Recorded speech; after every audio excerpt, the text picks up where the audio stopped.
Nós estamos na campanha Enchendo os Cestos. E eu falei com os irmãos semana passada que nestas terças eu vou estar falando num tema geral sobre o poder que você tem. Eu vos dei poder, disse Jesus. Semana passada eu falei aqui sobre o poder da fé. O poder da fé. Hoje eu quero falar sobre o poder da oração. Se nós queremos cestos cheios, se nós queremos milagres, se nós queremos provisão, se queremos avivamento e multiplicação, e queremos, então nós precisamos reencontrar o caminho da oração. Tiago escreve uma carta que na verdade é uma tese, é uma dissertação, é uma redação. A epístola de Tiago foi redigida, conforme os escrituristas analisam, numa só, vou usar a expressão nossa, numa só sentada. Tiago começa um raciocínio e conclui esse raciocínio como se ele estivesse desenvolvendo uma redação. E na verdade Tiago está escrevendo uma tese. E a tese doutrinária de Tiago é para condenar a hipocrisia religiosa que se assentava no coração dos crentes, que estavam pregando fé, mas não mostravam a sua fé pelas obras. E Tiago, no capítulo 1, vai discorrer um pouco sobre o que é a religião verdadeira e eficaz. No capítulo de número 2, ele começa a trabalhar a fé versus as obras, e vai mostrando que as obras atestam a fé, que as obras testificam da fé. Na linguagem de Tiago, a fé nos justifica diante de Deus, e as obras nos justificam diante dos homens. De modo que pela fé eu sou justificado diante de Deus, e pelas obras justificado diante dos homens, porque homens não veem fé, homens veem obras, e Deus não é influenciado por obras.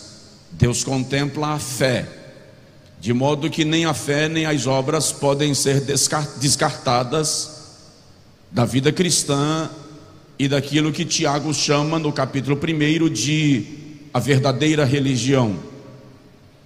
Já no capítulo 3, Tiago começa falando, ou ele na sua dissertação e no seu raciocínio, fala sobre o cuidado com as palavras, o cuidado com a língua. Na abordagem de Tiago é prática da verdadeira religião frear a língua, não ferir o irmão com a língua. E Tiago chega a dizer que a língua é um membro pequeno, mas ela pode jogar o corpo inteiro no inferno. O que Tiago está dizendo é: tem crente sentado na bancada da igreja que vai para o inferno só por causa da língua. É isso que Tiago está dizendo. Eu vou traduzir assim bem em miúdos para não ficar dúvida. No capítulo de número 4, Tiago continua escrevendo, e aí ele vai falar sobre o cuidado no autodomínio, na temperança, o cuidado com as paixões, com o desejo da carne. Ele orienta os seus leitores, e nesta noite orienta-nos a nós, sobre o cuidado com os desejos da carne. E Tiago começa a dizer do perigo que é fazer amizade ou aliança com o sistema mundano, porque na abordagem de Tiago, a amizade com o mundo se constitui inimizade contra Deus. Subentende-se que, se eu sou íntimo de Deus, eu não tenho amizade com o sistema mundano. Eu não sou influenciado pelo padrão do mundo. É isso que Tiago está dizendo. Já no capítulo 5, ele começa a nos orientar sobre a paciência na vida cristã, e chega a dizer: lembrai-vos de Jó. E ele cita que Jó sofreu ataques, mas na sua paciência ele venceu. E Tiago chega a ilustrar e diz: o lavrador, quando lança a semente na terra, espera com paciência que ela germine, até que ele possa colher do fruto da semente que ele lançou. Então Tiago está dizendo que para nós alcançarmos a promessa de Deus e a proposta do reino de Deus, é preciso paciência. Agora, Tiago está concluindo o texto. Você está me entendendo? Diga amém. Tiago está concluindo o texto, e na conclusão ele traz algumas orientações doutrinárias sobre a fé, sobre a oração. Chega a nos orientar que se alguém está enfermo, mesmo antes de ir em busca do socorro humano, deve orar. Tiago diz assim: chama os presbíteros da igreja, que ungirão pela fé, e a oração da fé sarará o doente, e se tiver cometido pecados, ser-lhe-ão perdoados. Tiago não está negando a necessidade do socorro humano, ele está orientando que a igreja precisa buscar sempre o socorro divino, porque o socorro divino nunca falha e não nega bem algum. Agora, no versículo de número 16, Tiago diz que nós devemos fazer uns dos outros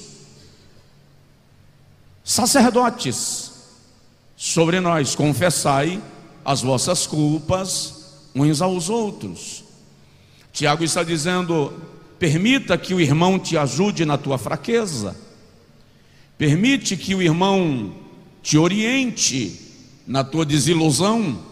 Confessai as vossas culpas uns aos outros, e orai uns pelos outros para serdes curados.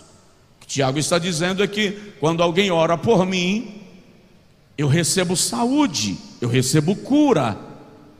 E é interessante que ele não está restringindo essa cura ao aspecto físico, mas falando da questão espiritual, porque ele acabou de falar sobre confessar para ser perdoado, orar para ser curado, e o raciocínio é o mesmo.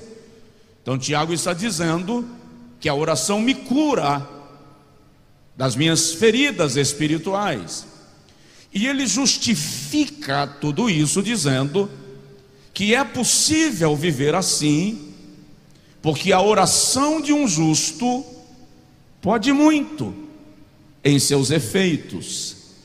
E agora à tarde, quando eu me assentei um pouco para desenvolver o esboço, o espelho, a linha de raciocínio que eu iria compartilhar com os irmãos desta noite, eu descobri que todas as vezes que eu prego sobre oração, eu leio Tiago 5,16.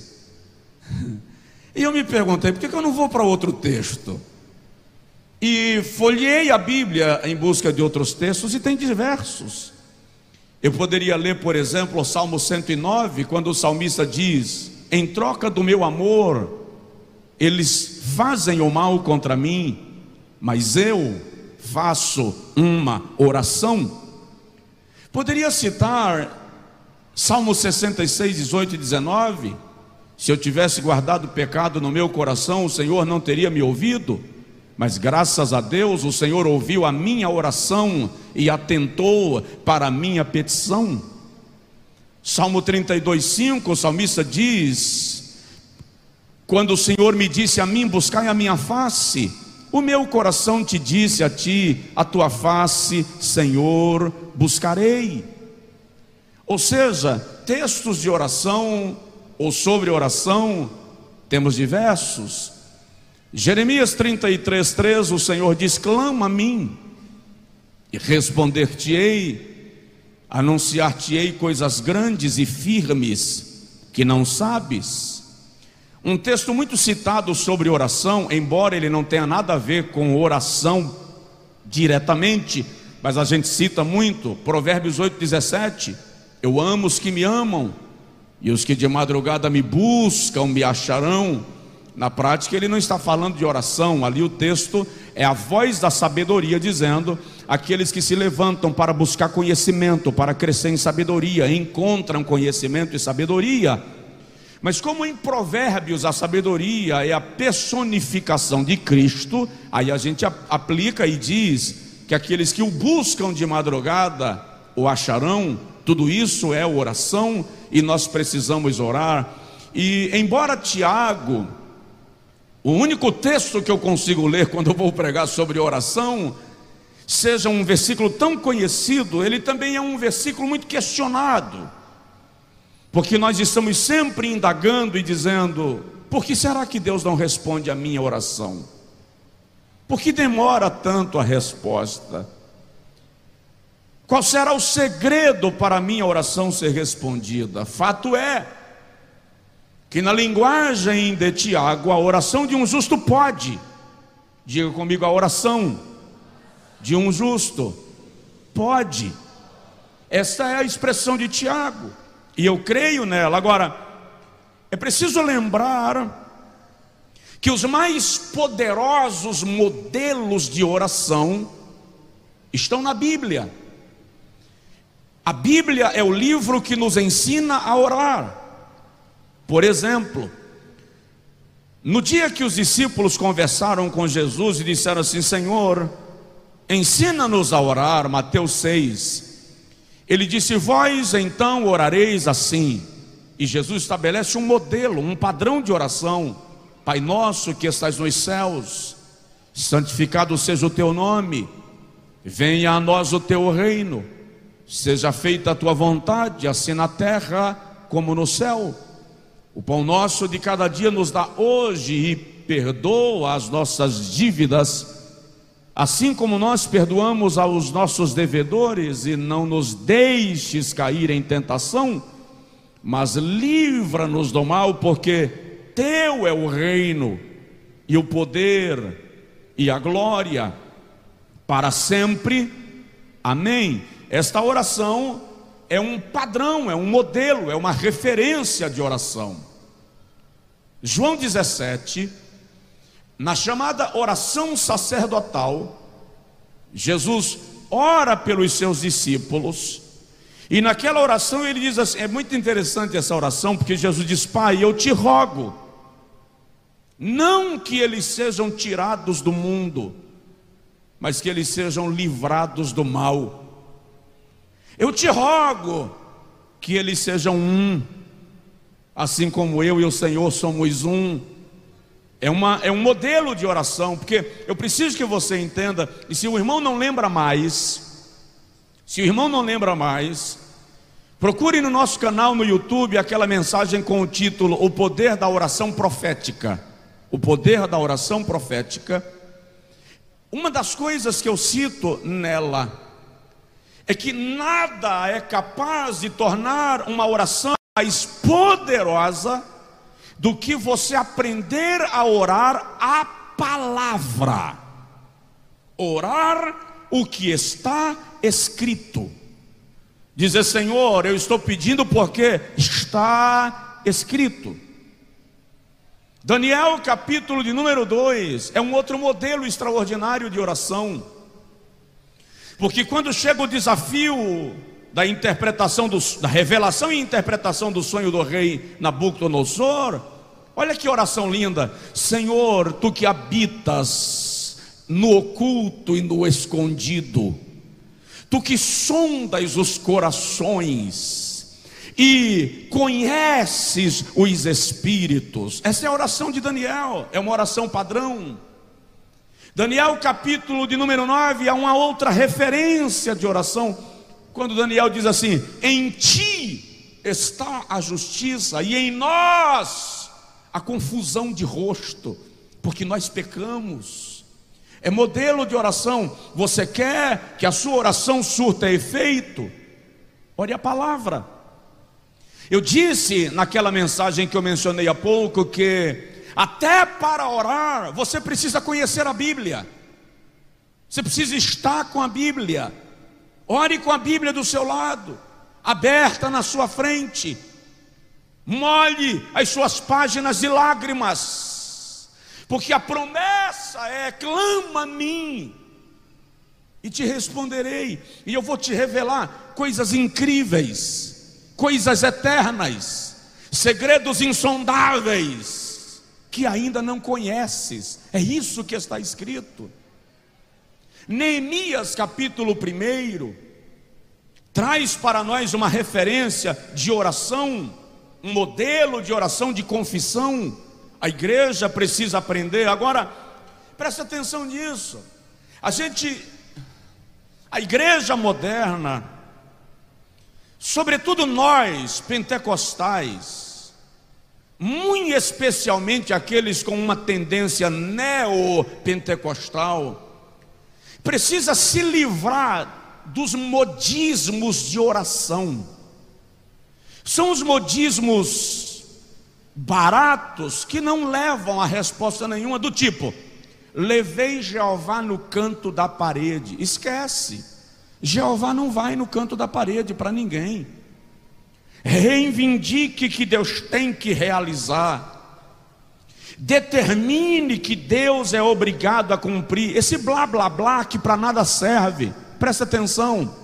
Esse tipo de comportamento é comportamento de quem não ora. Porque quem ora conhece a Deus e é conhecido dele, e sabe que Deus não funciona assim, porque a Bíblia diz no Salmo 115: o nosso Deus está nos céus e faz tudo o que lhe apraz. Aleluia, glória a Deus.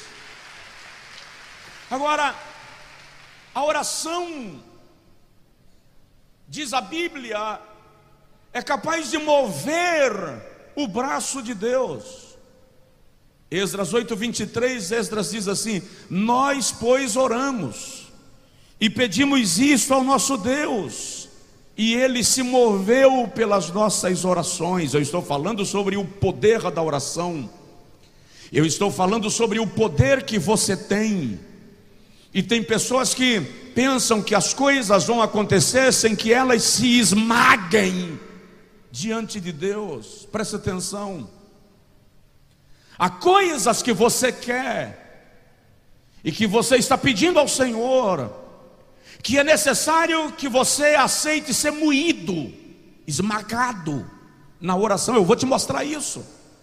É preciso aceitar ser despedaçado na oração para que a resposta lhe ocorra da parte de Deus.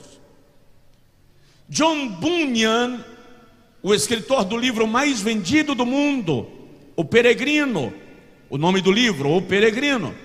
John Bunyan disse: eu posso fazer mais do que orar depois de ter orado, mas eu não posso fazer mais do que orar antes de orar.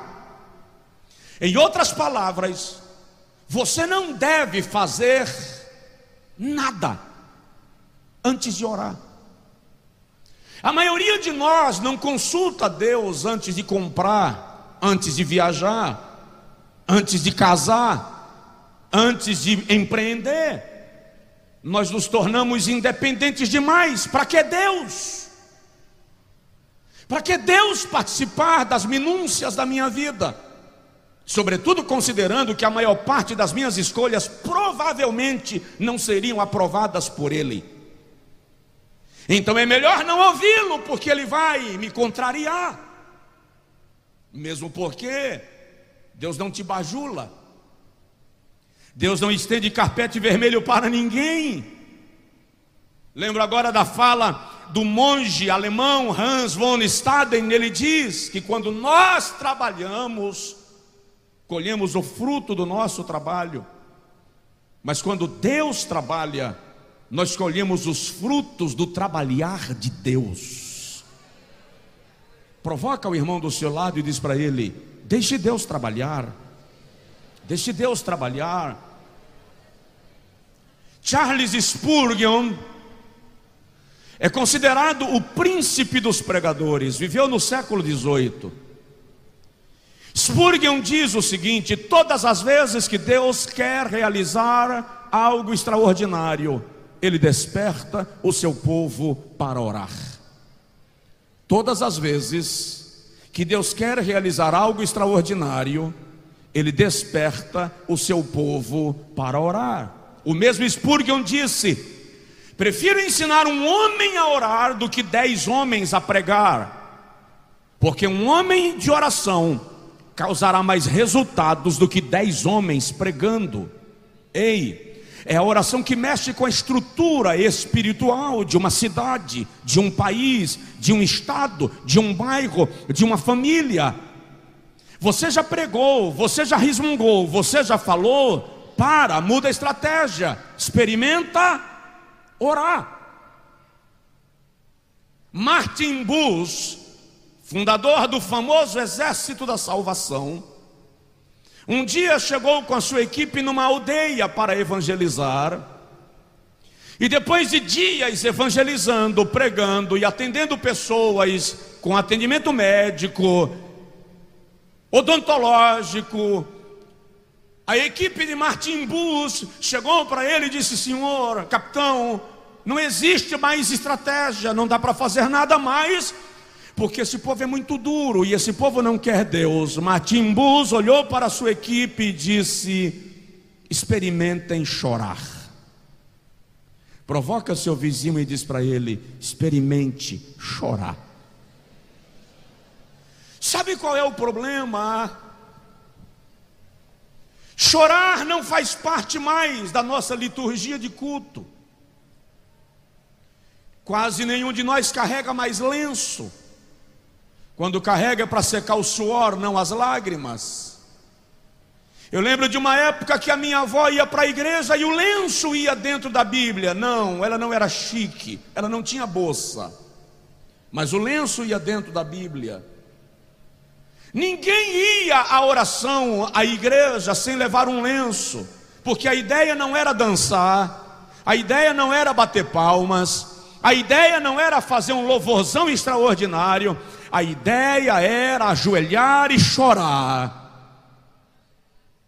E preste atenção, eles não transmitiam culto pela internet, eles não tinham problema de estacionamento porque andavam a pé.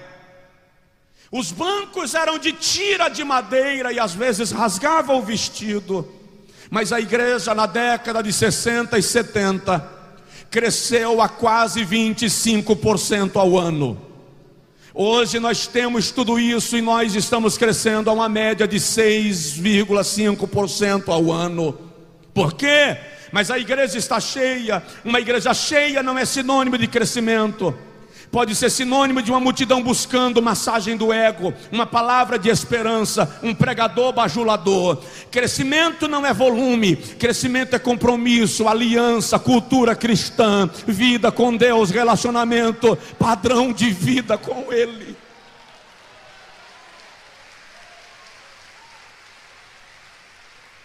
E é isso que precisa mudar na nossa igreja. O cristianismo tem que deixar de ser o nosso hobby e passar a ser a nossa vida. John Wesley, grande avivalista da Inglaterra, do Reino Unido, escreveu que Deus não faz nada que não seja em resposta às orações do seu povo. E um detalhe muito importante que eu não posso ignorar: eu já disse aos irmãos que a oração poderosa é aquela que é uma oração bíblica. E devo acrescentar, ela precisa ser inspirada pelo Espírito Santo. Quando você vai orar, o Espírito Santo ora com você, sabia disso? Romanos 8:26 diz assim: nós não sabemos o que havemos de pedir como convém, mas o Espírito Santo intercede por nós. Ele conhece as nossas fraquezas, e é Ele que sonda os corações e intercede por nós com gemidos inexprimíveis.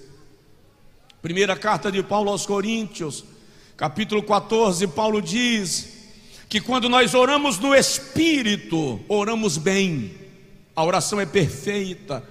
Então, dependa do Espírito Santo na oração. Presta atenção numa coisa, e é algo que eu senti o Espírito Santo falando comigo hoje à tarde, enquanto eu orava um pouquinho de tempo. Eu senti o Espírito dizendo muito forte: é hora de a igreja parar de blá blá blá. Encontros sociais, churrasquinhos, futebol, congressos, encontros para debater temas teológicos. É hora de a igreja ajoelhar para orar.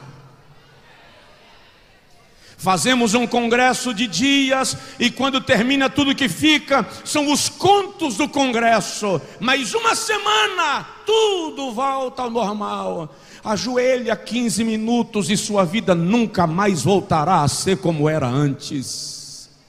Debatemos teologia, discutimos em seminários, formamos teólogos e não entramos numa dimensão de vida espiritual séria e definitiva. A igreja precisa voltar à oração. A igreja precisa buscar a presença de Deus, porque o poder que nós temos está à nossa disposição quando nós dobramos os nossos joelhos para buscar a face daquele que nos fez a promessa. Então eu quero compartilhar contigo um pouco mais sobre o poder da oração, sobre o que pode acontecer com a sua vida se você sair daqui hoje à noite decidido a orar. Se nós sairmos daqui hoje à noite decidido a ter um tempo de oração, a substituir as redes sociais pela oração, as confusões pela oração. Então vamos entender um pouco disso. Primeiro, a oração provocará em nós arrependimento. A oração provocará em nós arrependimento. Não me diga que você não consegue vencer esse pecado. Não me diga que você não consegue sair do adultério. Não me diga que você não consegue abandonar o cigarro. Não me diga que você não consegue abandonar a prostituição. Não me diga que você não consegue abandonar a mentira. Me diga que você não ora. Porque quando você ora, a oração te leva para junto de Deus. E é impossível chegar perto de Deus e não se arrepender dos nossos pecados. Nenhum pecado é poderoso o bastante para resistir uma busca da face de Deus. Nenhuma opressão e escravidão é poderosa o suficiente para se interpor entre você e a oração. A oração vai provocar arrependimento. Esdras, capítulo de número 9. Esdras é enviado de volta a Jerusalém para restabelecer o culto no período pós-cativeiro. Estudiosos dizem que Esdras é uma das mentes mais brilhantes da história. Ele é um escriba e é um erudito na lei mosaica. E quando Esdras chega em Jerusalém, Esdras percebe que o segredo para Jerusalém não era uma pregação. Ele é um erudito, ele é um pregador, ele é um mestre, ele é o intérprete das escrituras, mas ele não prega. Esdras percebeu que o problema de Jerusalém não era uma pregação. Então Esdras, no capítulo 10, diz a Bíblia, coloca a sua túnica na praça da cidade de Jerusalém, veste-se de pano de saco e cobre-se de cinza. E ele começa a orar, e a oração de Esdras é mais ou menos esta: ó Pai, os nossos pais pecaram, e nós nos fizemos pior do que os nossos pais, porque nós persistimos no nosso pecado. Mas eu confesso a ti as nossas transgressões. E Esdras vai orando. E a Bíblia Sagrada diz lá no versículo 4 do capítulo 10, que por volta de meio-dia, alguém passava na praça da cidade e ouviu a oração de Esdras, e parou para ouvir, e percebeu quando Esdras disse perdoa, e o camarada começou a chorar, e ajoelhou do lado de Esdras. De repente passa outro, ouve a oração, ajoelha e começa a chorar também. De modo que a Bíblia diz que no final da tarde, todos os homens de Jerusalém estavam na praça da cidade com Esdras e choravam. Até que um deles se levantou, tocou em Esdras e disse: homem, para de chorar, levanta-te, dize o que temos que fazer, porque nós estamos contigo neste negócio. Abandonaremos os nossos pecados e serviremos ao Senhor. A oração vai te levar, vai nos levar, vai provocar em nós arrependimento. Uma igreja monturo, uma igreja carregada de pecados, é com certeza uma igreja que não ora. Uma igreja tomada pela vaidade do mundanismo. Vai lá, segura. Uma igreja fofoqueira, uma igreja mentirosa, uma igreja caluniosa, uma igreja que fere os seus membros, uma igreja onde filho dá tapa no rosto de mãe, tapa no rosto de pai, uma igreja onde a tua filha dorme com o namorado, o teu filho dorme com a namorada. É uma igreja que não ora, porque uma igreja que ora provoca arrependimento no coração daqueles que congregam nela.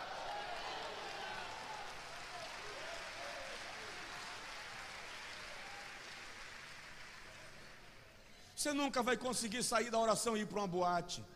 Nunca. Você nunca vai conseguir sair de uma oração e ir para uma roda de amigos escarnecer do Evangelho. Nunca. A oração vai provocar arrependimento em você, em mim, em nós. Tapinha de leve aí no vizinho, fala com ele assim: vamos orar?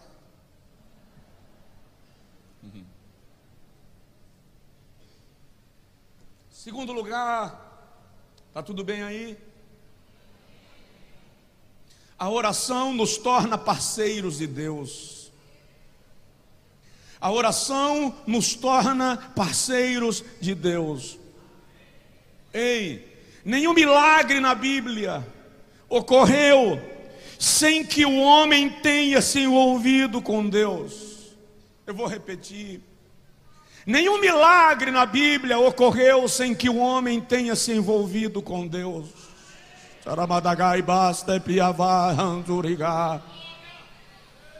Eu estou lhe dizendo que não vai acontecer nenhum milagre em sua vida enquanto você não se envolver com Deus. Se você não se envolver com Deus, você não está esperando milagre, está contando com a sorte. Nem o derramamento do Espírito aconteceu sem oração. É interessante isso, porque o Senhor já havia dito que derramaria o Espírito Santo. Provérbios 1:23, convertei-vos pela minha repreensão, derramarei sobre vós o meu espírito. Isaías 44:3, derramarei água sobre o sedento, rio sobre a terra seca, derramarei meu espírito sobre a tua descendência e a minha bênção sobre a tua posteridade. Joel 2:28, e há de ser que nos últimos dias derramarei do meu espírito sobre toda a carne. Mateus 3:11, João diz: aquele que vem depois de mim vos batizará com Espírito Santo e com fogo. Jesus disse, Lucas 24:49, ficai em Jerusalém, até que do alto sejais revestidos de poder.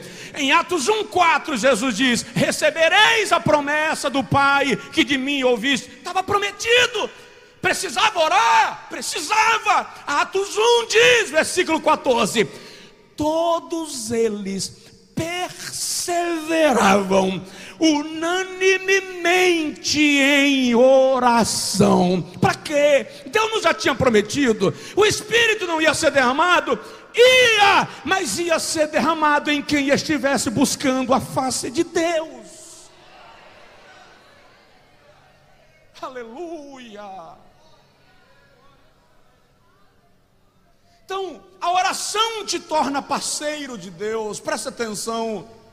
Deus não trabalha sozinho. Ele pode fazer tudo sozinho, mas não faz, é decisão dele. Presta atenção. Deus poderia proteger Moisés do faraó sem precisar de Joquebede, mas usou Joquebede para esconder a Moisés. Deus poderia abrir o mar vermelho sem precisar Moisés ferir as águas, mas Moisés teve que ferir as águas. Deus poderia matar Golias sem precisar de Davi, mas usou Davi. Sacode o irmão do seu lado e fala com ele: Deus quer usar você. Deus quer usar você. Por que isso? Porque você faz parte do plano. Porque você faz parte do propósito. Porque Ele escolheu você.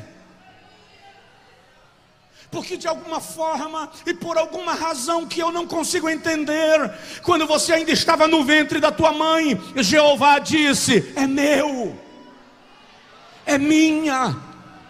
Eu tenho projeto com ele, eu tenho projeto com ela. O diabo quis matar você. N coisas aconteceram em sua vida, mas Jeová havia determinado um plano ao seu respeito.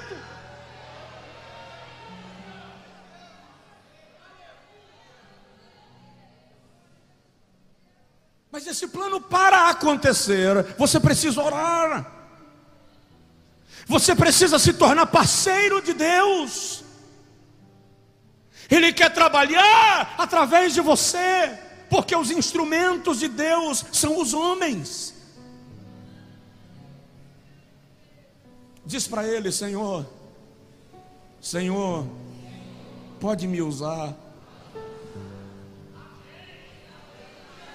A oração vai te capacitar. A oração vai te dar ousadia. Eu preciso agilizar. A oração vai te dar intrepidez. A oração vai te levar a níveis inimagináveis. Ei, a oração vai lhe dar clareza de raciocínio. A oração vai lhe dar raciocínio rápido. A oração vai lhe fazer viver sem pressa, dentro da regência do tempo de Deus. Entra no teu quarto, fecha a tua porta, ora ao teu pai em secreto. Irmãos, a igreja da minha geração não ora.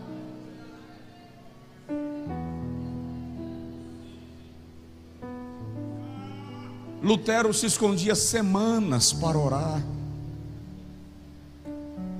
George Whitefield, um dos grandes avivalistas da história da igreja, orava semanas, dias e noites a fio. David Brenner orava semanas e semanas em jejum absoluto, tomando apenas água do rio Delaware. Quando foi a última vez que você se afastou para orar? Quando foi a última vez que você foi no shopping? Quando foi a sua última viagem para descansar? Seu último fim de semana na praia? Quando foi seu último cinema? Legal, você já respondeu. E quando foi a última vez que você tirou um tempo para orar? Depois me pergunta por que as coisas não acontecem. Porque o milagre não vem.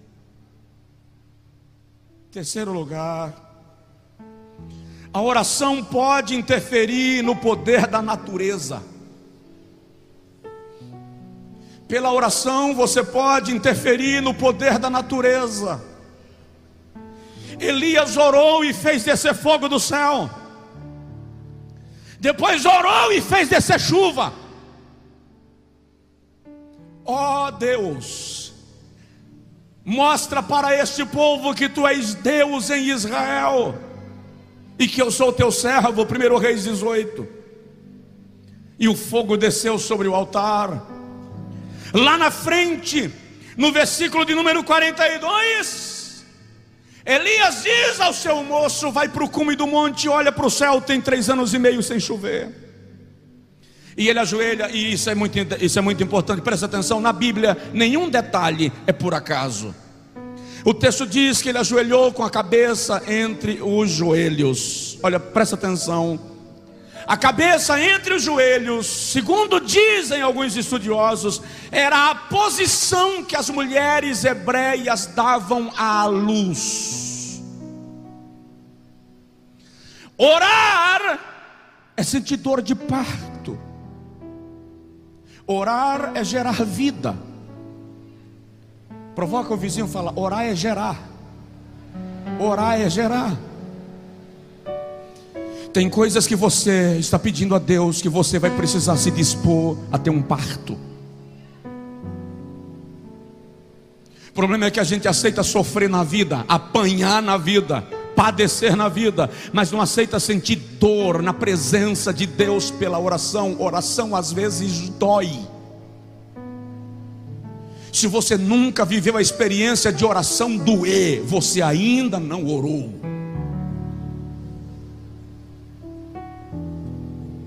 Às vezes a oração vai te levar a um nível de esgotamento físico,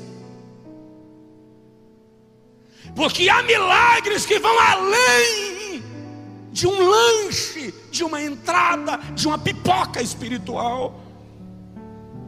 O que você está pedindo é chuva, e tem 3 anos e meio sem chover. Você precisa estar disposto a padecer na oração. Você precisa estar disposto a se rasgar na oração. Você precisa estar disposto a ser moído na oração. Não é por acaso que Jesus vai para o Getsemane para orar. A palavra de Getsemane é lugar de óleo, terra de óleo. Era o lugar onde os hebreus esmagavam a oliva para dela extrair o azeite que abastecia o castiçal. Oração é esmagamento. Alguém está me entendendo aqui? Oração é a disposição de se rasgar. Sofra na oração para não ter que sofrer na tribulação. Aleluia. Elias mexe com a natureza. Olha Josué. Josué capítulo 10. O líder de Israel está em guerra contra os amorreus. A Bíblia diz que o sol se pôs. Josué sabia que à noite ele não conseguiria vencer a guerra, porque a região era montanhosa e eles não conheciam a região. Pela oração, pastores, Josué sobe o monte e diz: sol, para no monte de Gibeon. Lua, espera. Detente no vale de Aijalon. Ei, isso não é fantasia. A NASA calculou o que eles chamaram de o grande dia de Josué. O sol parou e a lua se deteve por 23 horas e 40 minutos pela palavra de um homem que orou.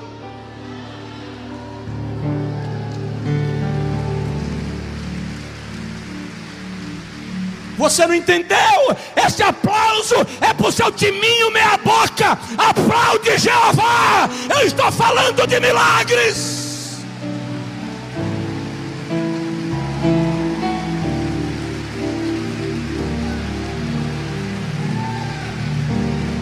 Estou lhe falando de um Deus que para sol e detém lua para responder a oração de um homem, e você dá um aplauso de um final de filme. Eu estou lhe dizendo que Jeová vai mudar a ordem das coisas por sua causa.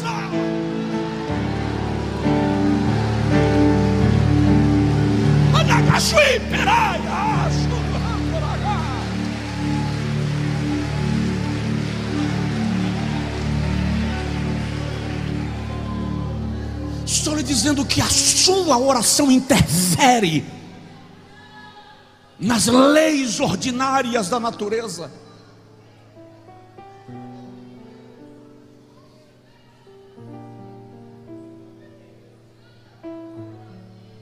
Estou lhe dizendo que no dia que nós substituirmos festas por quebrantamento,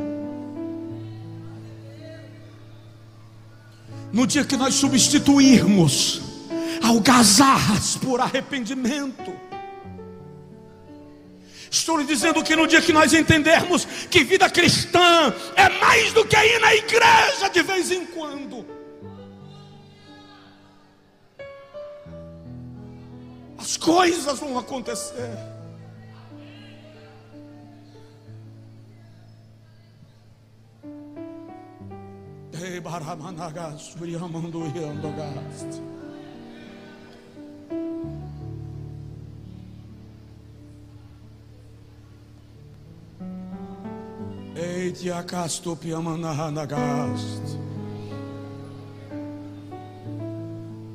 Deixa eu agilizar. Quarto lugar. A oração mexe com o mundo espiritual. Ei,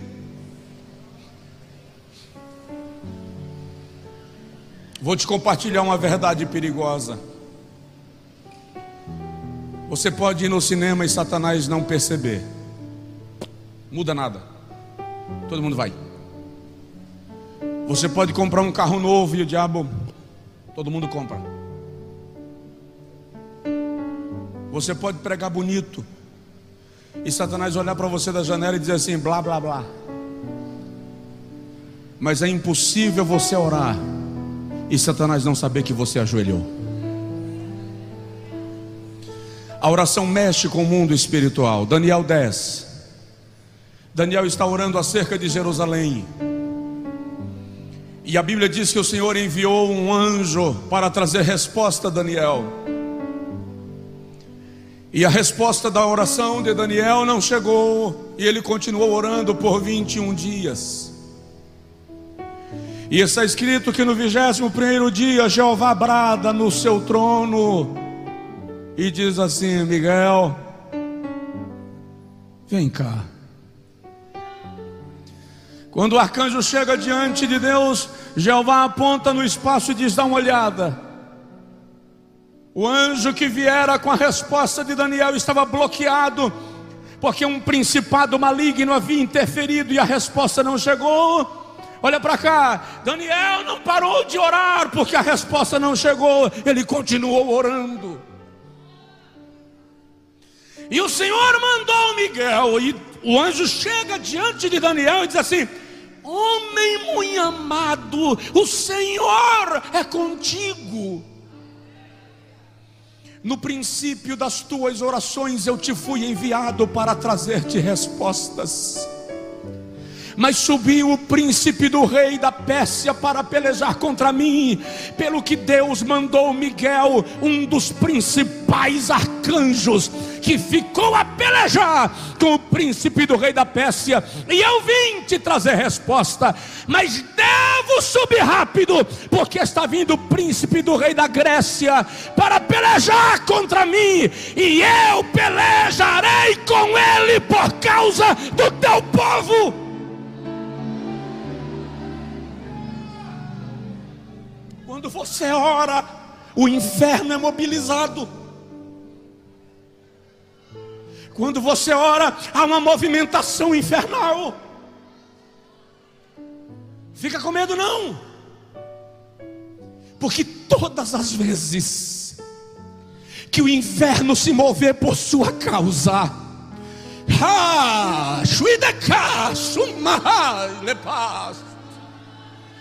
Todas as vezes que o inferno se mover por sua causa, o céu se mobilizará em teu favor.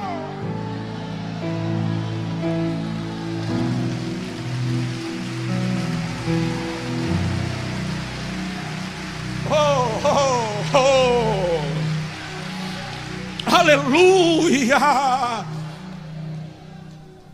A sua oração move o mundo espiritual.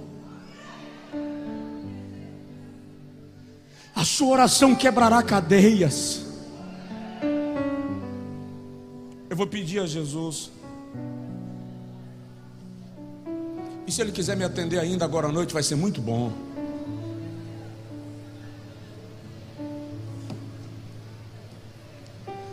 Eu preciso que você sinta pelo menos uma porção da graça, do poder, da explosão que a minha alma está sentindo. Se você sentir uma porção, você não aguenta ficar sentado.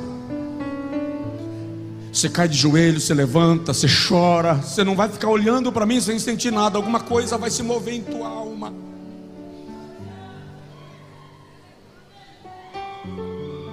Não estou pregando para uma igreja congelada, robótica, mecanizada, engessada. O Espírito Santo tem que se mover aqui dentro. O Espírito Santo tem que fazer alguma coisa aqui dentro. Ou o Espírito Santo faz alguma coisa aqui dentro, ou é melhor fechar esse negócio.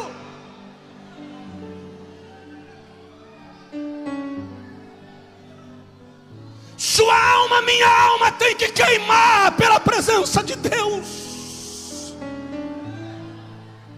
Nosso coração tem que se quebrantar diante dele. Presta atenção, o sol e a lua se curvam diante dele. Os arcanjos e os anciãos se prostram e lançam suas coroas. Quem sou eu e você para não reagir à majestade eterna?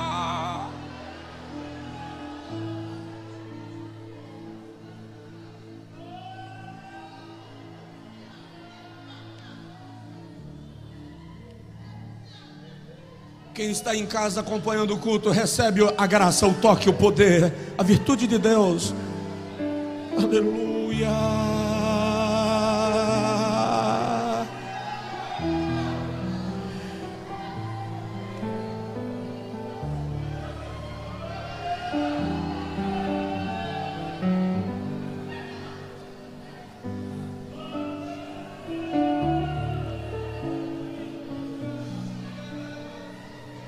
Quinto lugar, a oração pode livrar um crente da morte. A oração pode livrar um crente da morte.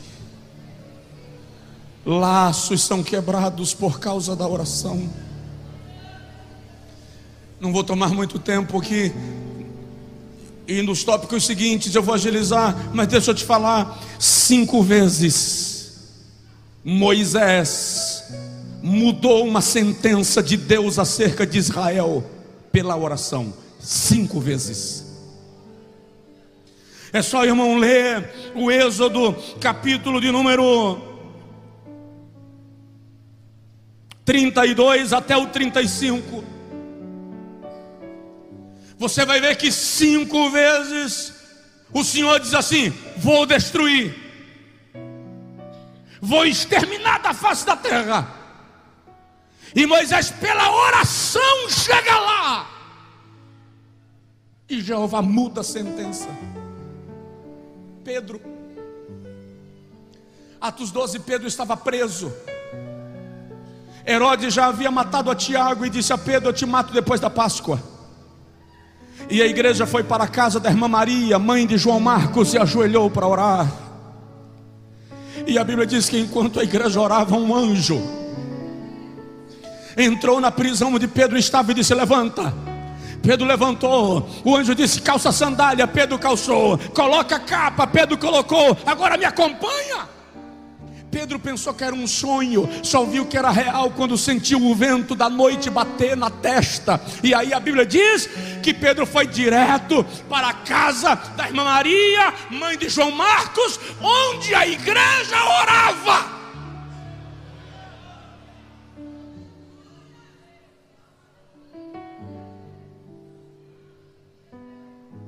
A sua oração pode livrar seu marido, a sua oração pode livrar sua mulher, a sua oração pode livrar seu filho, sua filha, a sua oração pode livrar seus pais, a sua oração vai quebrar laços, a sua oração vai mudar sentenças, a sua oração vai prolongar a vida, vai fechar sepultura, a sua oração vai fechar sepultura, laços serão rompidos, o laço quebrou e nós escapamos.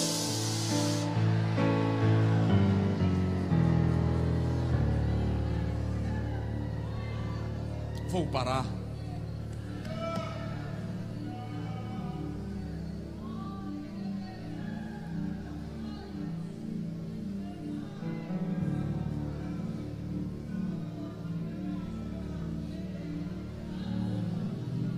A sua oração toca o coração de Deus. A sua oração toca o coração de Deus.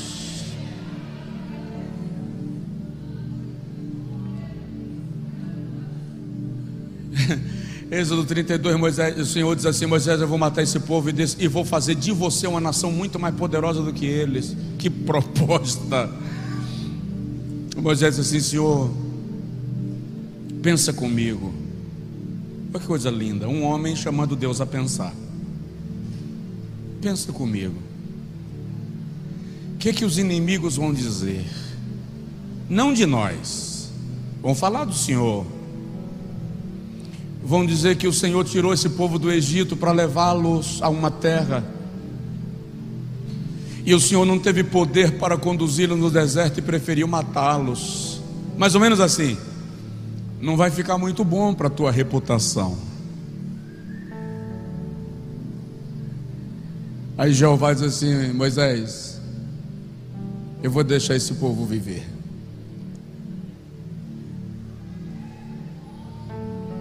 Esdras 8.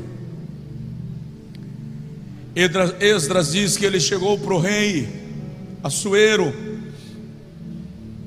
e ele disse para Assuero: o nosso Deus é poderoso para guardar aqueles que o temem, e para proteger as suas casas e os seus filhos. Quando Esdras disse isto ao rei, o rei disse assim: então pode organizar a caravana e voltar para Jerusalém. Aí Esdras diz assim: eu tive medo por causa das nossas esposas e dos nossos filhos. E Esdras diz, Esdras 8: mas eu tive vergonha de pedir ao rei uma escolta de soldados, porque eu lhe havia dito que o nosso Deus é poderoso para nos guardar. Aí Esdras diz assim: eu convoquei o povo para orar e para jejuar. Versículo 23: nós, pois, jejuamos e oramos, e clamamos ao nosso Deus, e Ele se moveu pelas nossas orações. Quando você ora, o coração de Deus é atraído. Deixa eu concluir com 2 exemplos. Eu estou falando do poder que você tem. Provoca o irmão do seu lado e diz para ele: esse poder você tem. Poder de orar. Poder de orar. Se você não conseguir dizer nada, ajoelha, cala a boca e diz assim: Jesus, eu estou aqui. Jesus, eu estou aqui. Jesus, eu estou aqui. Jesus, eu estou aqui. Jesus, eu não sei nem o que falar, mas eu estou aqui. Jesus, a luta está tão grande que eu não sei nem o que pedir, mas eu estou aqui. Jesus, eu não sei nem qual é a direção que eu quero que o Senhor me dê, mas eu estou aqui. Aleluia. Aleluia.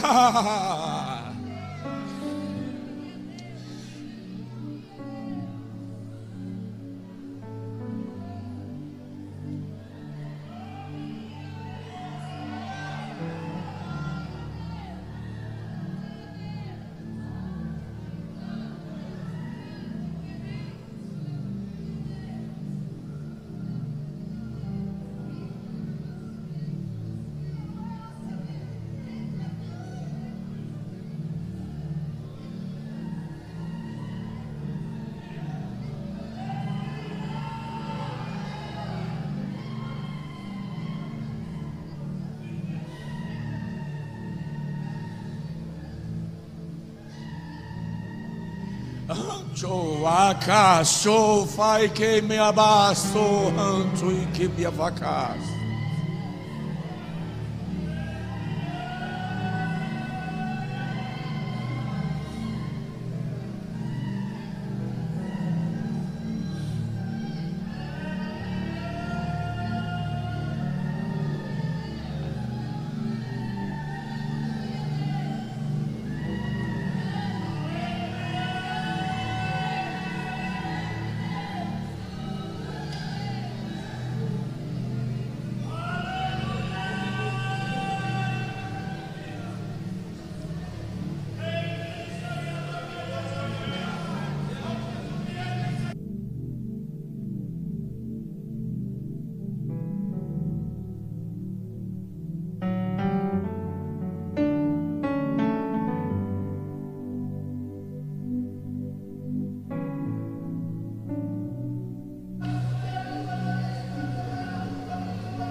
Oração libera poder e intrepidez na pregação.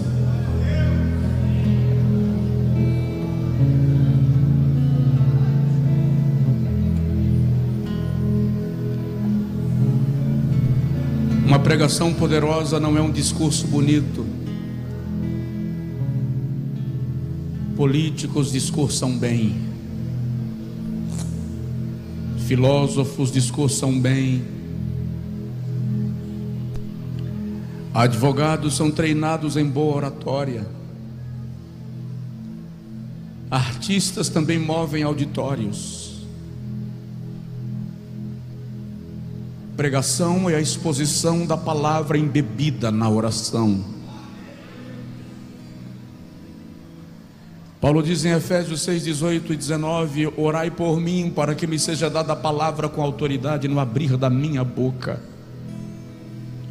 para que eu possa fazer notório, conhecido o mistério do Evangelho de Cristo. A oração muda circunstâncias impossíveis. Qual é o seu problema? Qual é a sua impossibilidade? Qual é a sua luta? Para de colocar a sua carga na oração dos outros. Vai orar. Ajoelhe com quem ora por você. Para de deixar que os outros orem por você enquanto você vê televisão.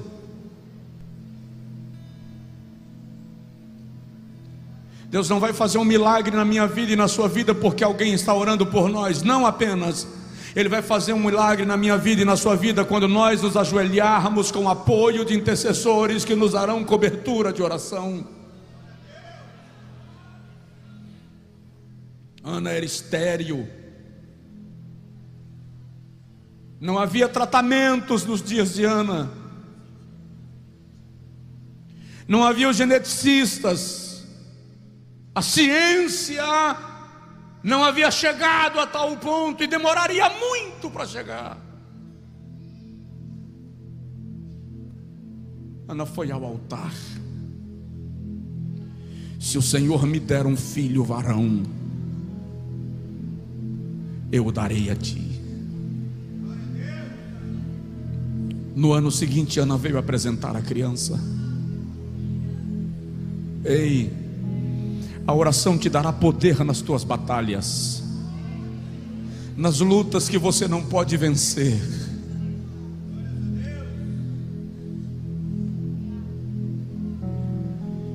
Êxodo capítulo 17, Israel estava em guerra contra os amalequitas.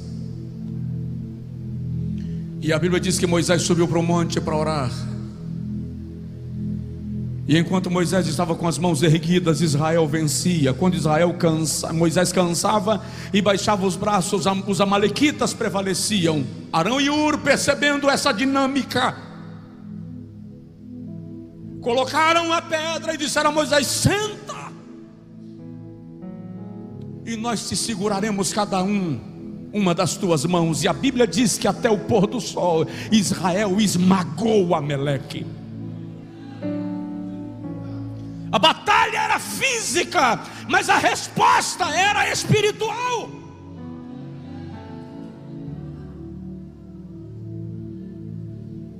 Já me vi em muitas batalhas perdidas.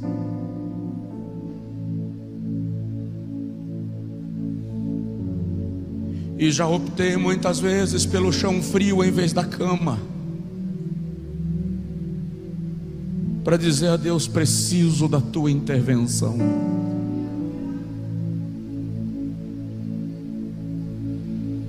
A oração te dará poder em batalhas. Senaqueribe mandou dizer a Ezequias: não te engane o teu Deus, porque ele não pode te livrar da minha mão. As outras nações que eu derrotei também tinham deuses iguais ao teu, e eu os lancei no fogo, assim será com o teu Deus. Ezequias rasgou as vestes e mandou chamar o profeta Isaías. O profeta Isaías chegou para Ezequias e disse: vamos para o templo. Chegou no templo, a Bíblia diz que Ezequias ajoelhou na ponta do altar.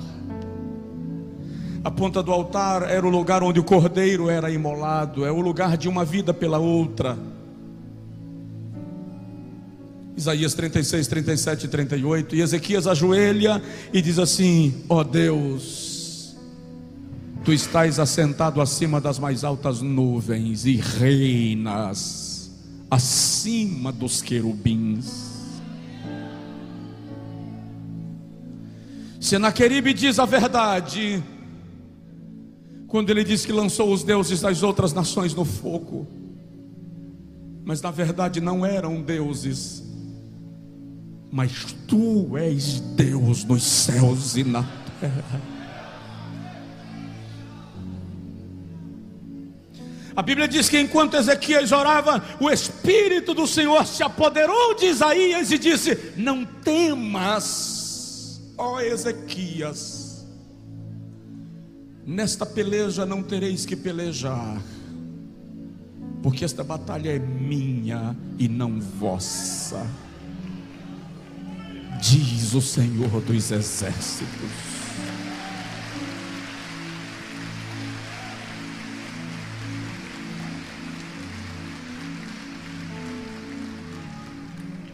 Ore agora. Faça com Deus um compromisso. Diz para Ele: Senhor, eu vou mudar minha vida de oração. Diz para Ele isso. Diz aí: Senhor, eu vou me corrigir, eu preciso entrar na tua presença. Porque enquanto você pede por você, eu peço por mim e por vocês. A Bíblia diz que um pastor ora por si mesmo e pelo rebanho. Senhor, torna-nos uma igreja de oração. Torna-nos uma igreja que ora. Senhor, torna-nos um ministério de louvor que ora. Torna-nos jovens e adolescentes que oram. Torna-nos homens e mulheres que oram. Torna-nos pastores que oram. Torna-nos esposas que oram. Torna-nos maridos que oram. Torna-nos diáconos que oram. Torna-nos filhos que oram.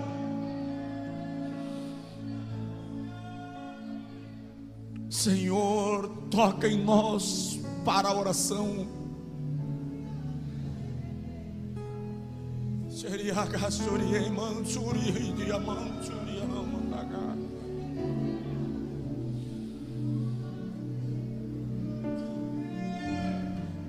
Senhor, não deixa a gente vir nesse altar para cantar,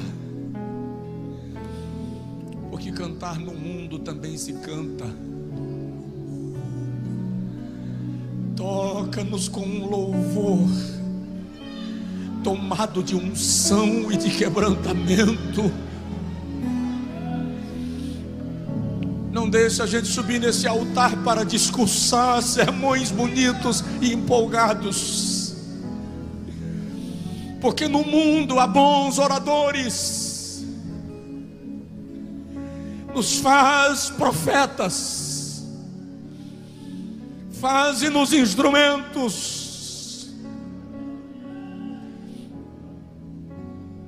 Oh, amadagará,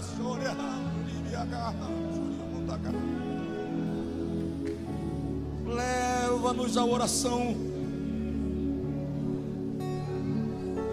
Derrama sobre nós, conforme Zacarias, um espírito de graça e de súplica.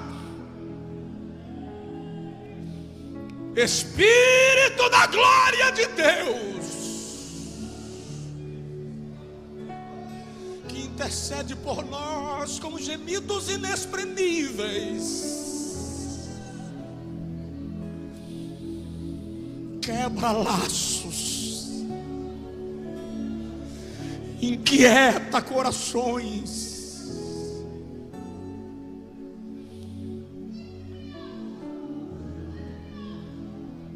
Nós somos teus, nós somos tua igreja, nós somos tua igreja, Jesus, tua igreja,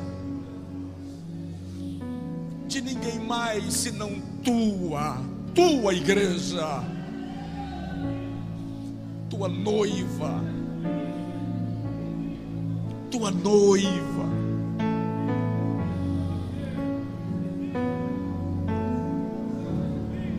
Eu peço agora, Senhor, eu peço, ó Divino Espírito, que toda a tua igreja sinta uma porção desta explosão que a minha alma está sentindo em ti.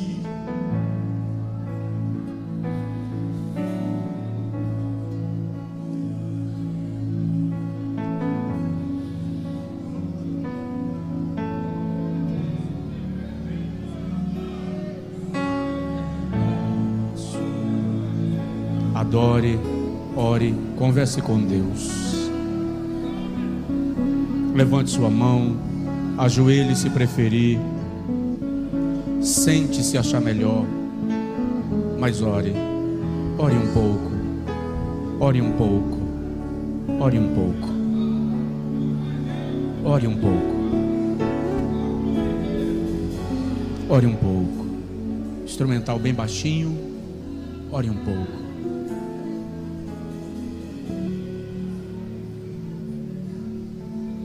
Ore um pouco. Coloque a mão no peito se preferir. Levante a mão se achar melhor. Ore um pouco. Sinta uma convocação de Deus para que oremos.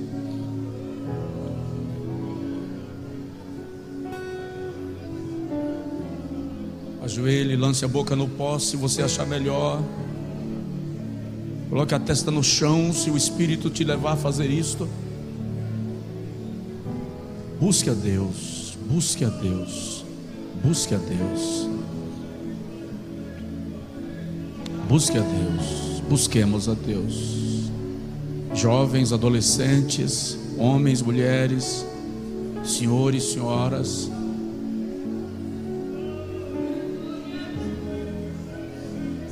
você que está em crise, ore, ore, ore. Já chegou a hora de parar de murmurar, já chegou a hora de parar de acusar, já chegou a hora de parar de brigar, chegou a hora de orar.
Pode sentar se quiser, não tem problema.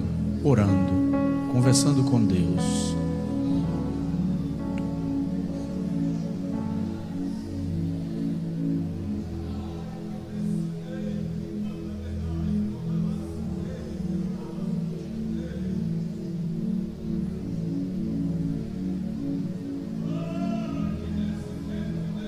Faça a sua voz sair.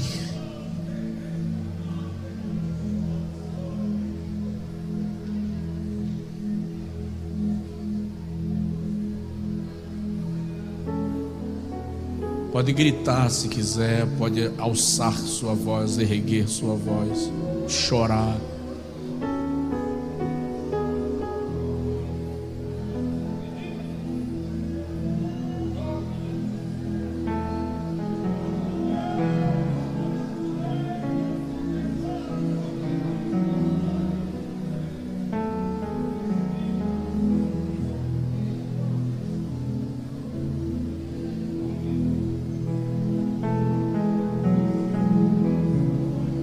Espírito da graça de Deus, Espírito Santo que nos leva a orar, que intercede por nós com gemidos inexprimíveis. Aqui dentro do templo e aqueles que estão em casa acompanhando o culto online ao redor do mundo, sejam tomados agora por um desejo intenso da tua presença.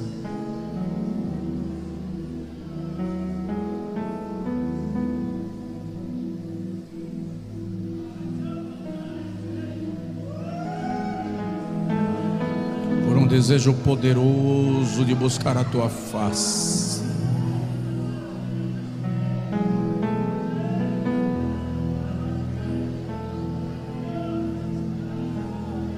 Em nome de Jesus.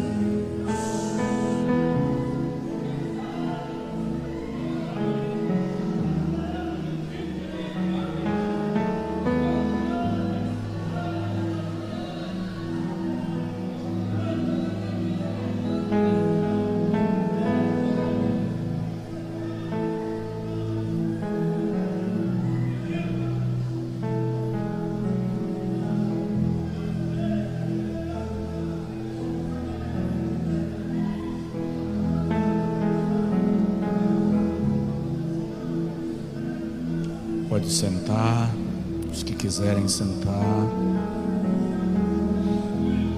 O seu cesto vai se encher.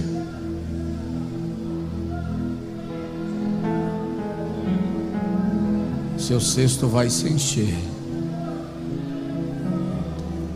Seu janeiro vai ser de milagres.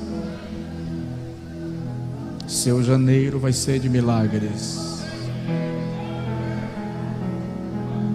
E o seu mês de fevereiro também será um mês de milagres. Laços serão quebrados. Laços serão quebrados.